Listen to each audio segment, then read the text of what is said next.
بخاری صاحب ہمارے مستقل مندوب عاصم افتخار نے یہ بات کی کہ دہشت گرد جو ہیں وہ دہشت گرد پناہ گاہ ہیں، تقریباً 60 سے زائد کیمپس ہیں افغانستان کے اندر. بخاری صاحب اس ایشو کے اوپر بارہا ہم نے جو ہے افغان گورنمنٹ کو انگیج کرنے کی کوشش کی ڈپلومیٹیکلی، لیکن اس کا کوئی خاطر خواہ فائدہ نہیں ہوا. تو پھر کیا حل سمجھتے ہیں آپ اس کا؟ دیکھیے اس کا حل الٹیمیٹلی یہ ہے کہ پاکستان مجبور ہو جائے گا کہ وہ ان کو پرسو کرے اور ایکشن لے ان کے خلاف. پہلے بھی ہم یہ ثابت کر چکے ہیں کہ اگر ہم ایسا کرنا چاہیں تو ہمیں کوئی روک ٹوک نہیں ہے اس کے اندر. خوشی کی بات یہ ہے کہ یہ جو ہمارے مندوب ہیں عاصم افتخار صاحب، ابھی حال ہی میں انہوں نے 2-3 دن پہلے اسرائیلی مندوب کی ٹھکائی کی تھی، آپ کو یاد ہے؟ بہت ہارش گفتگو جو ہے وہاں ہوئی تھی. اس سے پہلے جو ہمارے وہاں پر تھے پرماننٹ ریپرزنٹیٹیو منیر اکرم صاحب، وہ بھی پاکستان کی نمائندگی کا حق انہوں نے بھی ادا کیا. وہ امریکہ کے کیپٹل سٹی میں واقع یونائٹڈ نیشن کے دفتر میں بیٹھ کے ایسی گفتگو کرتے تھے اجلاسوں میں جس سے امریکہ قطعاً خوش نہیں ہوتا تھا، لیکن انہوں نے اس کی کبھی پرواہ نہیں کی. اس سے بھی پہلے ریاض کھوکھر ایک تھے جو پاکستان کے سفیر تھے امریکہ میں، ان کے بارے میں بھی یہ کہا جاتا ہے کہ نہ انہوں نے کبھی امریکہ کی پرواہ کی، اور ہندوستان والے کہتے تھے کہ اس کی ہم شکل دیکھنا نہیں چاہتے کیونکہ پاکستان نے ان کو انڈیا میں بھی سفیر مقرر کیا تھا. تو ایک بات تو یہ ہے کہ یونائٹڈ نیشن کے فورم کے اوپر ہماری آواز ہمیشہ بڑی مؤثر اور بڑی واضح رہی ہے. تو ایک تو یہ 2-3-4 باتیں جو انہوں نے امپورٹنٹ کہی ہیں وہ یہ ہیں. ایک تو یہ کہ وہ کہتا ہے کہ ہم نے یونائٹڈ نیشن سے ریکویسٹ کی ہے، ہم نے اور چائنا نے مل کے، کہ آپ یہ جو مجید بریگیڈ ہے اور BLA ہے ان کو دہشت گرد قرار دے دیں. اور یہ بھی یاد رکھنا چاہیے ہمیں کہ امریکہ نے پہلے ہی ان دونوں تنظیموں کو دہشت گرد قرار دیا ہوا ہے. ایک دوسری بات امپورٹنٹ جو ہے وہ یہ ہے کہ ہماری قومی سلامتی کو اگر کہیں سے خطرہ لاحق ہے فوری، وہ صرف افغانستان کی طرف سے ہے، کیونکہ بے پناہ تنظیمیں وہاں آپریٹ کر رہی ہیں. ان کے پاس بے پناہ جدید اسلحہ ہے جو امریکن وہاں سے چھوڑ کے گئے تھے. میں آپ کو مثال دیتا چلوں اس کو کہ جو تنظیمیں اس وقت افغانستان سے آپریٹ کر رہی ہیں اس میں ISIS خراسان ہے، اس میں داعش ہے، القاعدہ ہے، TTP ہے، BLA اور اس کا مجید بریگیڈ.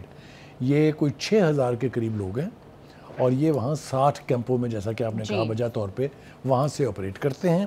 ان کو اسلحے تک رسائی ہے، ان کو کوئی روک ٹوک نہیں ہے، وہ جب چاہتے ہیں پاکستان کا بارڈر کراس کر لیتے ہیں. ہم نے تھوڑی بہت کچھ ڈیولپمنٹ ہوئی تھی جب چائنا میں ہمارے ڈار صاحب کی ملاقات ہوئی تھی افغانستان کے وزیر خارجہ سے اور چائنیز وزیر خارجہ سے. کچھ ایسی باتیں ہوئی تھی کہ یہ امید پیدا ہو چلی تھی، جس کے نتیجے میں ہم نے ان کو کہا کہ آپ ہمارے CPEC کا حصہ بن جائیے، ہم آپ کے لیے کچھ بھی کرنے کے لیے تیار ہیں وغیرہ وغیرہ.